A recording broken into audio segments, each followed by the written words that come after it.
much for being here with me, Sanjeev, today. I was with Sanjeev outside just before this session started, and somebody from the Indian NonFiction Festival came, and he actually checked the intro that was going to be read out for Sanjeev, and it ran into a few paragraphs, and Sanjeev said, it embarrasses me, and I don't want to be introduced as this and that and the other. Just say Sanjeev Kapoor, chef, and the people who know me, they will know me, and the rest, it doesn't matter. They'll realize who I am.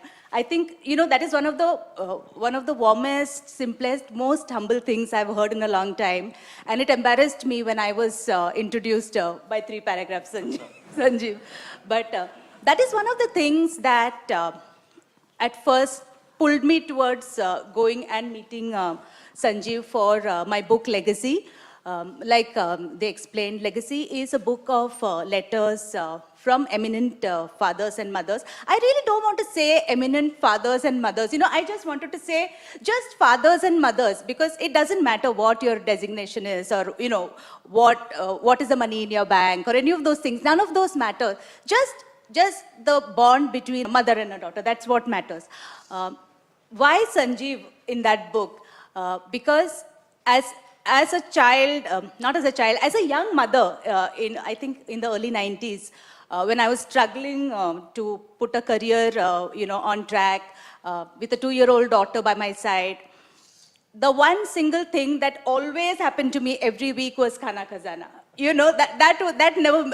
That never went out of my schedule, no matter how many, 2-hour journeys from the suburban place that I stayed to my Times of India workplace. But Khana Khazana always happened. And one thing that I always remember was my mother was this South Indian cook. And so we grew up on a steady diet of sambar and idli and all those. And then suddenly Sanjeev Kapoor happened. And then we were all making paneer parathas and dal makhani. And we were all suddenly very aspirational about cooking. And that's why Sanjeev. Sanjeev also because I think he came out of nowhere and became this, like somebody said, the face of Indian cuisine. And now he doesn't talk about just Indian cuisine, but about world cuisine, if you will.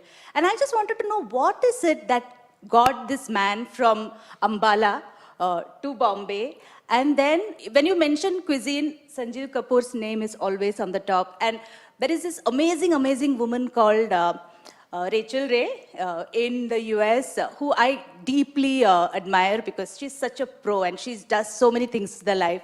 And I know for a fact that Sanjeev has been on a show twice. And, for me, that's a big deal. And so I just wanted to know what it is that brought Sanjeev to where he is today. So could you just tell me about your journey? And Wow. My journey, it's been like a dream. Thank you, Sudha, for calling me here and being very kind with the introduction. Thank you very much. I think it still was long, and I can find a job with that. Like most people from middle-class background, when they are trying to study, going to school, trying to find themselves, they have big dreams, aspirations, and they see many things around them. They want to do a lot, but don't know how to do it. So I guess I was also like that, and I always thought that I have to do something which is different. I don't know where that came from. I think it's very, very personal. But that's something which was inherent. That's something which was always there. So to me, my journey started as a child when I started thinking differently, that I have to follow a path which has not been taken by many. So I started doing things which were different. I must share with you, Shiv Khera, prominent author, he's written this book, You Can Win, and he has this patented line, trademark line, which says, winners do things differently. We were on a flight together and we were talking about things, and at the end of the flight he says, you know what, you should have written this book, you would have done a better job. So I always felt that you have to do things which not many people have done. So whether at school, college, choices I made, I started doing things which others did not dare to. And suddenly I realized that I was going in a direction which fulfilled my dream of doing something which was creative. That was another thing which I wanted to, I always felt that I could, so as a very young child, I learned about photography. Professionally, I learned to, those times we didn't have digital cameras, so I did developing of photographs, printing them, all of that. I was, I think, 14 years old when I did that. I just want to interrupt you at this point. Sanjeev, if, I don't know how many of you know, but Sanjeev actually didn't set out in life to be the super chef that he is. He actually set out in life to be an architect. And then he says that as a child, I was almost arrogant in the way I was, you know, that I was... Which still I am, actually. Let's not, I may give this impression I am very modest. No, I'm not. So he says that I only ever applied to one architecture college, and I was sitting pretty thinking that my admission is going to come and I'm going to become the best architect there is. And he says, I just didn't make the cut. I didn't get the admission into that college, and I was devastated. And he says, I looked at life, I looked at that as an opportunity. And a friend of your father's actually said, why don't you look at, you know, catering and hotel management as an alternate? And so the rest is history. You know, he went there and he wanted actually to be on the management side of in the industry, but one of the people who interviewed him for the course said, no, why don't you try the kitchen side? You seem to be a natural there. And he took a day to think over it, and now here we have Sanjeev ruling the roost in the culinary. I still I still love playing the role of an architect. But now, like my dad, many years ago, he says, "Don't worry, you are food architect now." So, which is, I can look at it as being arrogant or overconfident at that time. Or actually, I've always had this problem where I feel that if I've thought of something, I should be able to do it. So I thought that I would get into School of Planning and Architecture. I would get in. There are 15 students that used to take, and that didn't happen. I was waitlisted. So I wasn't devastated. I was surprised that, oh, this can happen to me. Oh, my God. Actually, a friend of mine, he wanted to desperately get into hotel management, and he applied on my behalf. And I just went for the interview, cleared that. Still wasn't sure. I never thought that I'll do hotel management because it was meant for people who could not do anything better. So I was not sure.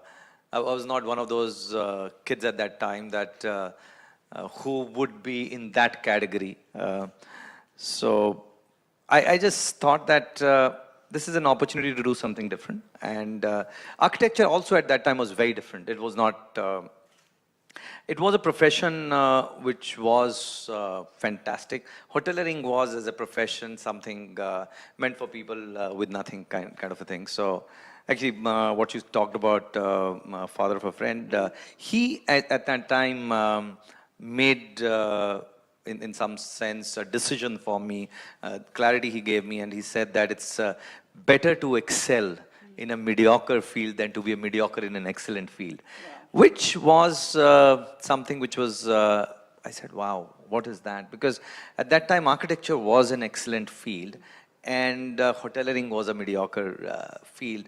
I said, yeah, but I can be excellent there also. He said, but remember that you're waitlisted.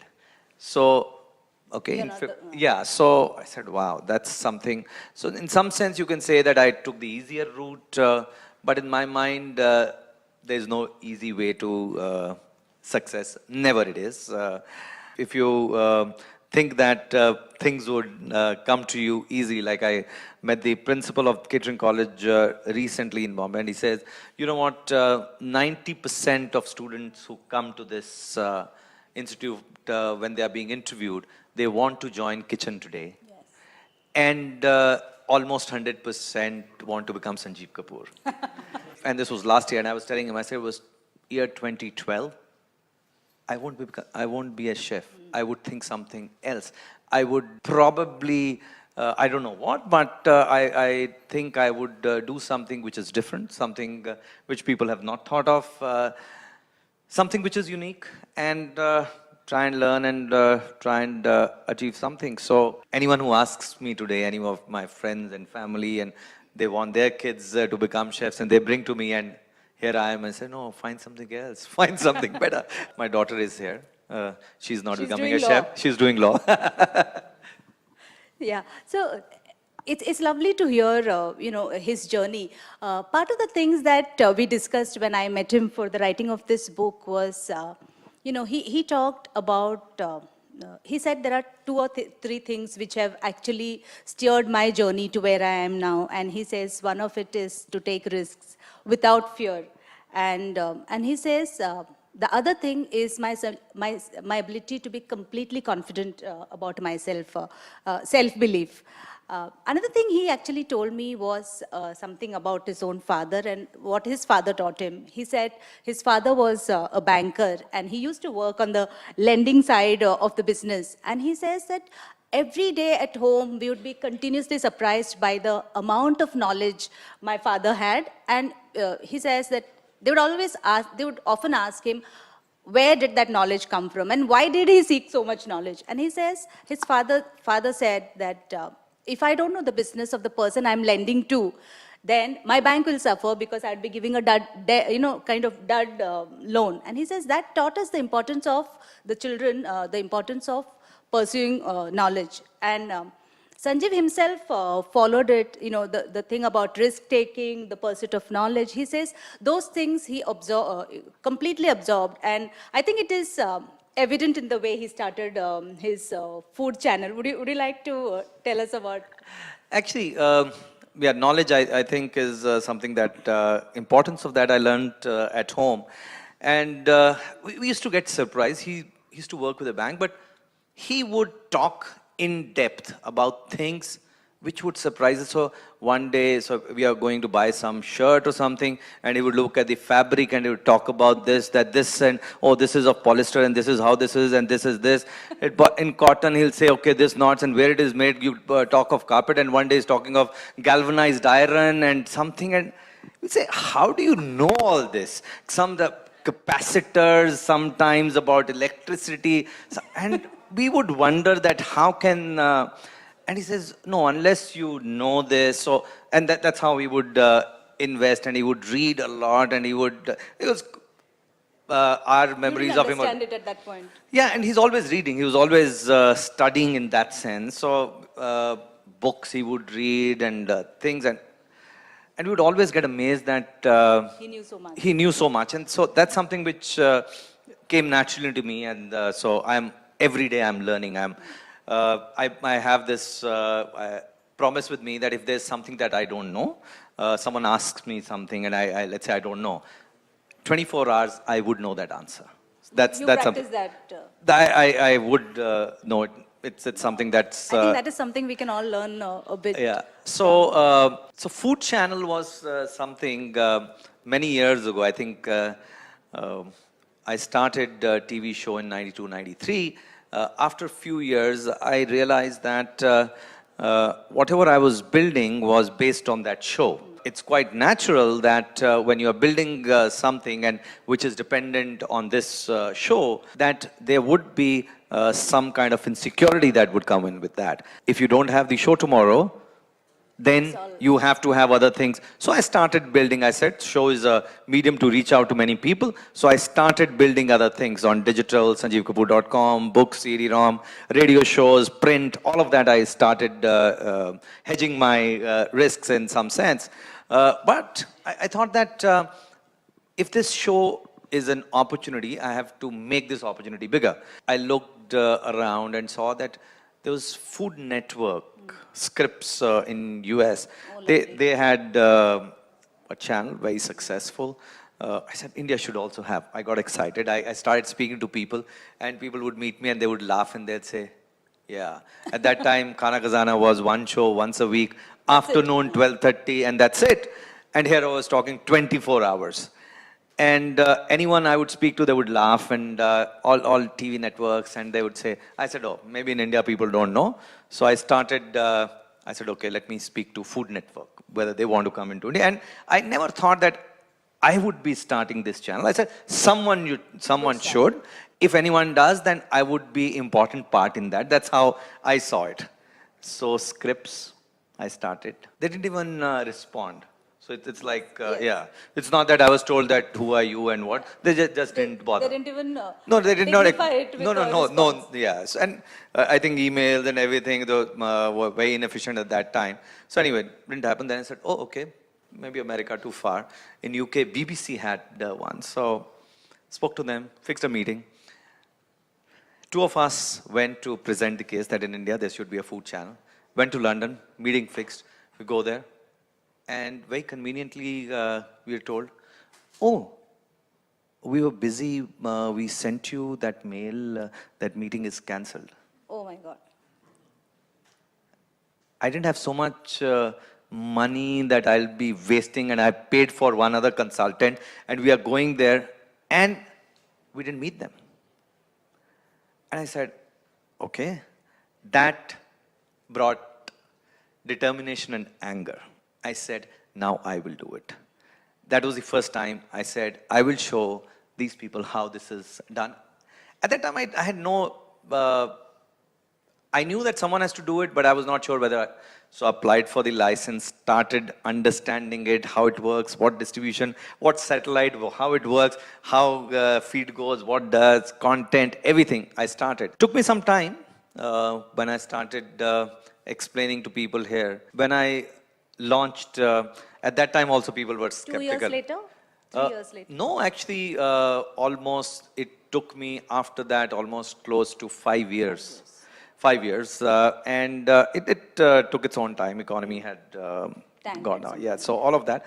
But when I launched, even that time, people couldn't believe that there could be 24-hour channel on food. So when I would talk to people and I say that, there's the channel that I'm launching and I've launched, and people say, oh, food, very nice. Which channel is it on? I said, no, it's not a show, it's a TV channel I'm talking about. It took 24 hours. What will you show?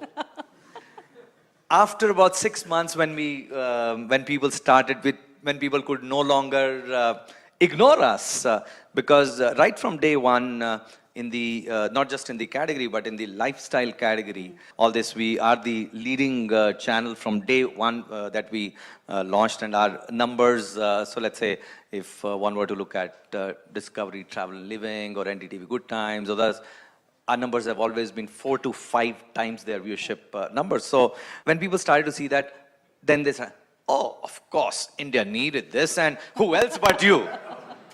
And I said, oh my God, you can't win. So actually at that time when people started saying that, so one day I thought that now I have to do something which is non-food.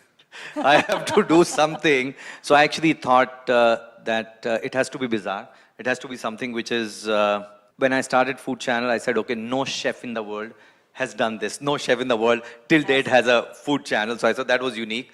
That was different.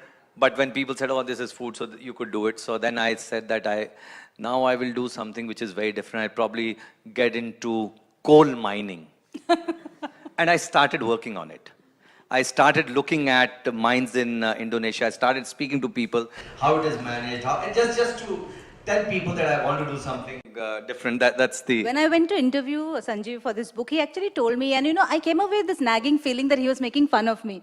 Because why would Sanjeev Kapoor do coal mining? But but I gave it up because soon after it became bad news. Yes. Because there was bad. So I said, no, this is too dark for me. I don't want to. So, but I will do something which is different, which is bizarre, just to tell people that if you take a path which has not been taken before, you can do it. It's not that you can't. So now I think 10, 20 minutes into the conversation, we know why Sanjeev Kapoor is in legacy. Because he says that when you dream big, He says, when you dream, do things that will make that dream happen.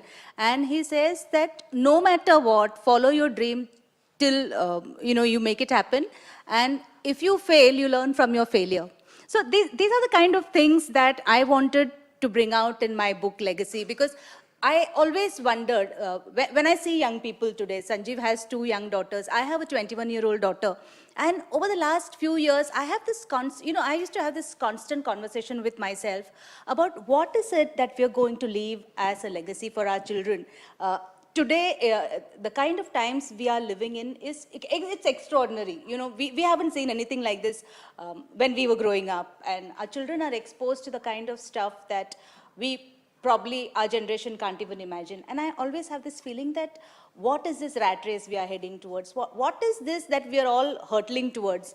And where do we say this is enough? And then when I look around, even in my own house, when my daughter and I are in the same room, I find this kind of quiet in the room, because she's on her phone, Twitter, BBM, Facebook.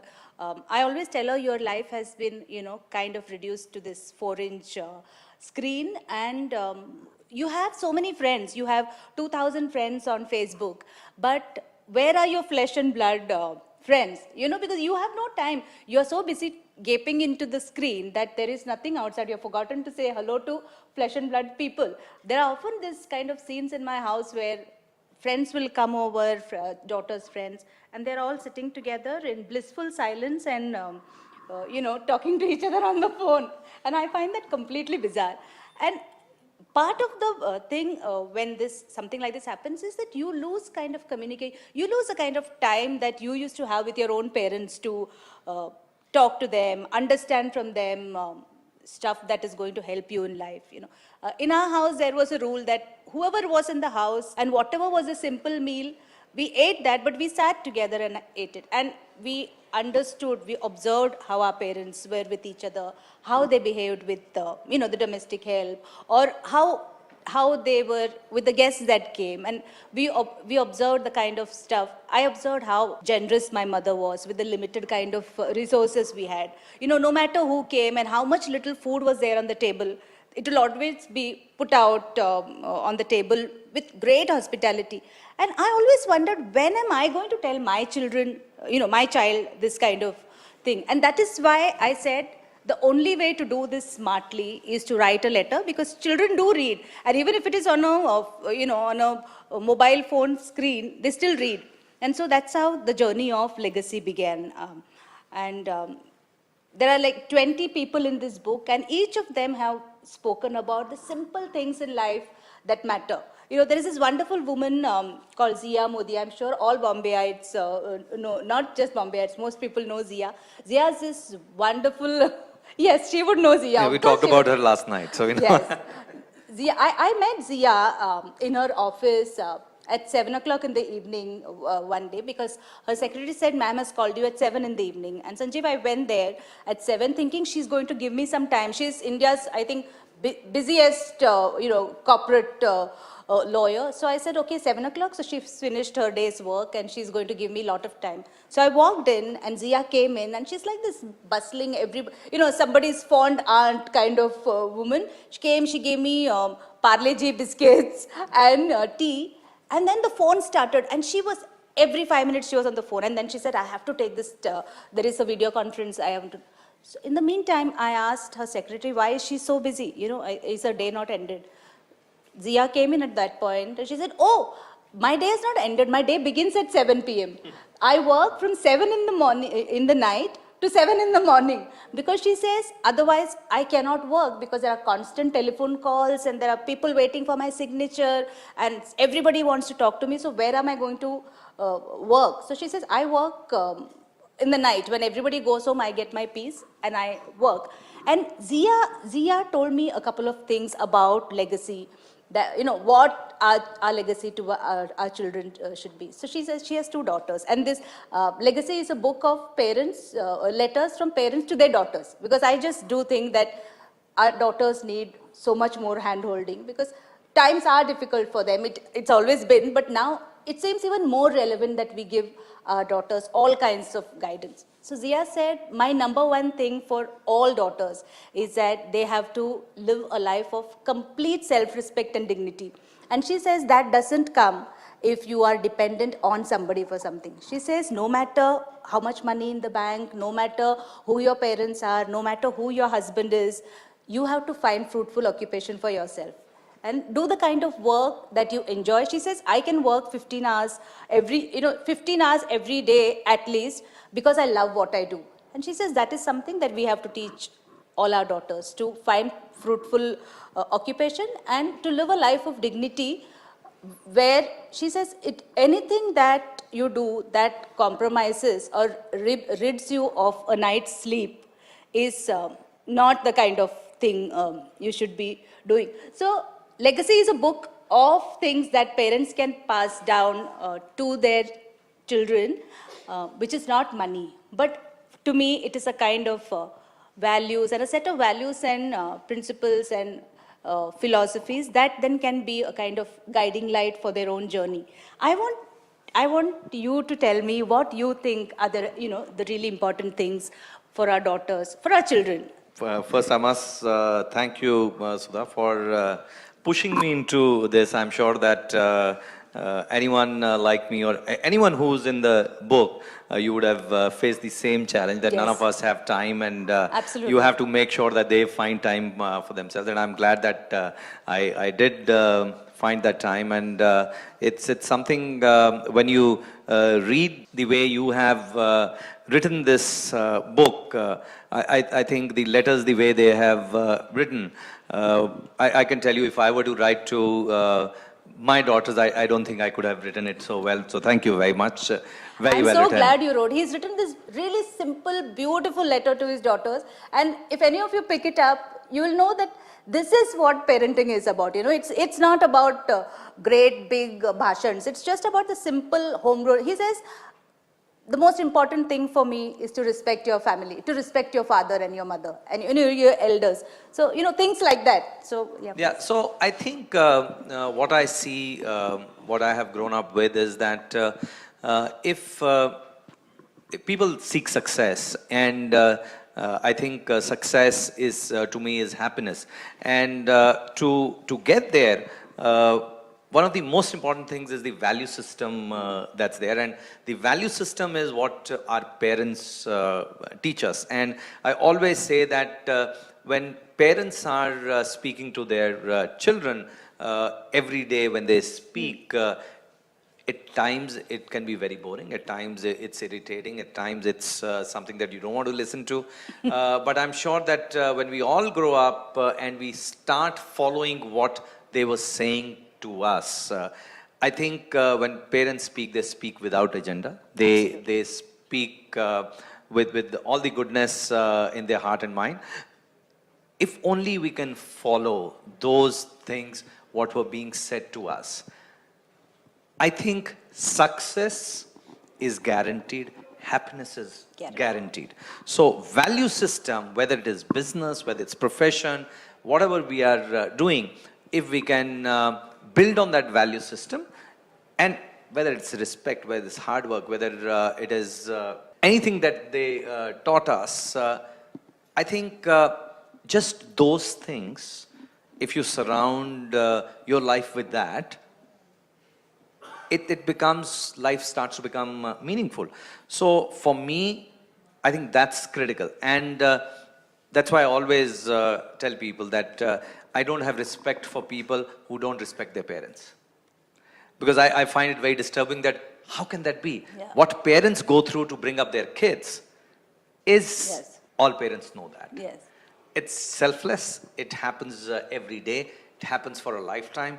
And if when parents see their kids not, forget not treating, not, I can't relate to them. I just don't want to get that negativity to me. One of the good things which I learned, and that's what I always say, that the values that I have, and they may be small things. As kids, we never felt threatened. We never felt afraid. parents never treated us like that.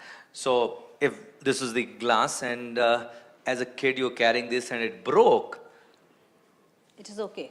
no, it's not just okay. We were told, oh, don't worry, it's good, we'll get a new one.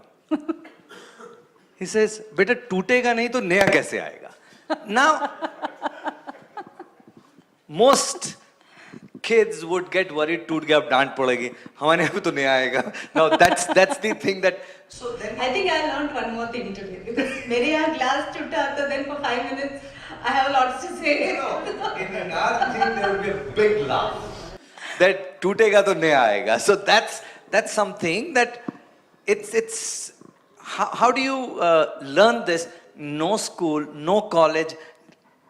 I am Ahmedabad, Harvard, Stanford, no one can teach you this. I think these kind of things which then give you the confidence that it's okay to make mistakes. It's okay to go wrong. So I always say, so whenever I am starting to build something, I always feel that it's important to start. So I say that to win, you have to be in. Just watching, oh, kya chokka mara, bekar out ho gaya, kya kar raha hai? Go and play, then you see. So I always say that you have to be in to win. Unless you are in, you can never win. So I say that if I am doing something new, there would be challenges. You can go wrong, you will make mistakes, but it's okay. So I always say this, while when you become someone, when you become famous, when people look up to you, then you don't want to do wrong things or you don't want to make mistakes. But I always say that if everything that I did was right and it was perfect, it's not me. So I always say that, okay, I'll start this. Maybe I'll make a mistake. So I say that it's okay not to wait for perfection. Because perfection, in any case, is a perception. And that perception for different people is different. Different, yeah. I must also talk about this perception as a word. I learned when I was 10 years old. At that time, I went into a school and my dad, since I was at the bank, he got transferred. So we went into this town, Saharanpur, and we were, it was midterm, went for an interview in class. So principal was interviewing me and I was this overconfident kid who was very good in studies. So, okay, this is the best school, I will get in and no problems. Talking to this principal and he said, oh, okay, normally we don't take and this and that. And he asked me a few things and he did a favor to me that, okay, we'll take you. We'll take you, but you will have to prove make yourself. sure and that you have to do this, you have to, and here I was. So I came back and I was kind of sulking. So my dad looked at me and says, what's wrong? And I said, I'm probably the best guy in the school. And the way he spoke to me, he's doing me a favor. I think I'm doing the school a favor. Nobody can say he doesn't have self-belief and confidence. So I said, how can he say this? I'm sure that there's no one in that school who can match my intellect. So this was, so my dad smiled and he says, okay, you are disturbed because he did not see the way you think You are. Yeah. I said, yes. He says, so it has not changed you. You are still the same person. I said, yes. He says, but he did not see it. So he says, what he saw was not a reality. It was a perception that you created. You had 5 minutes and you had to create a good impression and a perception that he had. You did not do a good job of that. So now you will have time to change that. And next time learn that whenever you get a chance, make sure that the perception is equal to reality that you think that you are. So make sure that you, so that is, and I'm thinking, what is perception? A 10-year-old kid and that, I'm sure I went into, must have opened dictionary and I still do this. If there's something new, I'll do this. And so it's so important that whatever parents are talking to you when they're saying, they say so many things and it can change your life. And I think with this book, collectively with so many people, what you have done, I think I'm happy to be a part of this and proud to be a part of this. I'm so glad that you were part of it. If there were three things that you wanted to, she's here, your daughter. If there were three things that you would say would be your biggest legacy to your daughters, what would they be? What I can do is I can read Lovely. That would be a really small nice. part, because we're doing this as part of, you'd see that I've talked of my parents, and I talk more about my father because he's no more. So that's this way I connect with him. So this is just a small part I'll read. This is my dear Rachita. She's there. Kriti is at home. My father taught me the value of knowledge.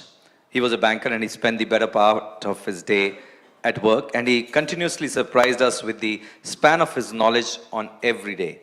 He was on the lending side. We've talked about this, but yes. he was on the lending side of the business and would say that if he did not know every day about the borrower's business, his bank would run the risk of losing its money. When you study something, make that a journey of learning. If you're not learning while studying, it's simply a waste of time. Remember how you used to be scared and worried about your math exams? I told you it was perfectly okay even if you scored a 0 in the test. And that one thing liberated you from your fear forever. There's a learning there for all of us. Fear of failure keeps people from trying to do anything that is out of their comfort zone. Remember always that the values your parents instill in you are always something you should follow. Parents are the only people in your life who have no ulterior agenda other than your well-being on their minds. I know relationships are extremely important for a happy life, children. So remember to build and nurture them and to have trust and faith in them. Sometimes I feel like telling you things about life so that I can save you the pain that comes from making mistakes. But I don't think preaching helps. Live your life like you would peel an onion, each layer at a time, enjoying and savoring each moment so that life becomes your biggest teacher. There's great merit in learning things on your own instead of having your parents tell you stuff. Because if everything is revealed in advance, it's like watching a movie beginning with the end. I want to read a couple of paragraphs that Sanjeev wrote, which I really think is relevant to all of us. So if you'll allow me. Sanjeev says to his daughters, belief has nothing to do with money. With money, you may get the arrogance, but it won't make your belief come true. Belief is a state of mind that tells you that you can do it. My number one rule for life has been to think differently and to go after something that I want with the belief that I can do it. If you're willing to take risks, things will work out. Of course, you have to make the basics right and know your subject completely. Most people are bright, intelligent, hardworking, but that is not enough. You need to be smart enough to enable yourself to visualize things for a longer term. Be different and then let destiny work its magic. Prove your expertise and chase your goal till the very end. Starting with no money in my pocket but a bag full of dreams, I now have my own channel. In 3 years' time, I'll spend close to 200 crores on it. The wonderful thing about it is that not all of this money is mine. The very people who did not believe in me initially are today willing to bet their money on my idea. Years ago, before I even launched my first book, I launched my recipes on a CD at a time when our computers did not even have a CD-ROM drive. My website was up and running when large media houses did not have their own websites. My motto, even today, is to dream big, and only then will that dream turn into reality. I see so many young, talented people not reach the heights that they could have because they are scared of taking a different path and choose to stick with the old, the tried, and the tested. So I think that is something that all youngsters and all of us, we can all get. Thank you so much, Sanjeev.